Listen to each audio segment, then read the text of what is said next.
que tu savais que les compositeurs d'opéra te spoilent la fin de l'histoire dès la première minute sans même ouvrir le rideau? C'est le concept de l'ouverture, la bande-annonce la plus stylée de l'histoire.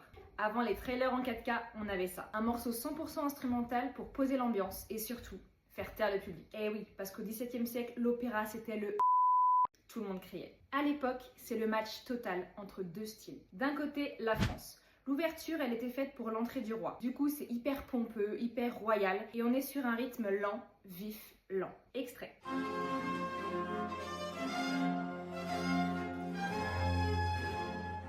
L'Italie, c'est l'inverse. Le rythme, c'est vif, lent, vif, et on est là pour faire la fête. Il faut que ça pétille.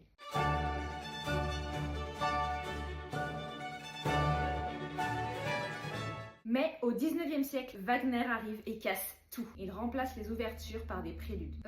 C'est quoi la diff? L'ouverture, c'est un bloc à part. Il y a un début et une fin. Tout le monde applaudit. Le prélude, c'est une transition invisible. La musique se fond directement avec le début du premier acte pour t'immerger totalement. Allez, un petit bonus pour la fin. Est-ce que tu sais ce que c'est un leitmotiv? Ça fait beaucoup de mots compliqués là, non? Mais non, tu vas voir, c'est hyper simple. Un leitmotiv, c'est une courte mélodie, appelée aussi thème, qui est associée à un personnage, un objet ou à un sentiment. Le génie ou le vice du leitmotiv, c'est qu'il te spoil tout dès le début. En gros, t'as pas encore vu un acteur que tu sais déjà que ça va mal finir pour lui. C'est typiquement le foreshadowing de l'opéra. Alors, t'es plutôt team ouverture ou team prélude? Dis-le moi en commentaire et abonne-toi pour briller au prochain entracte.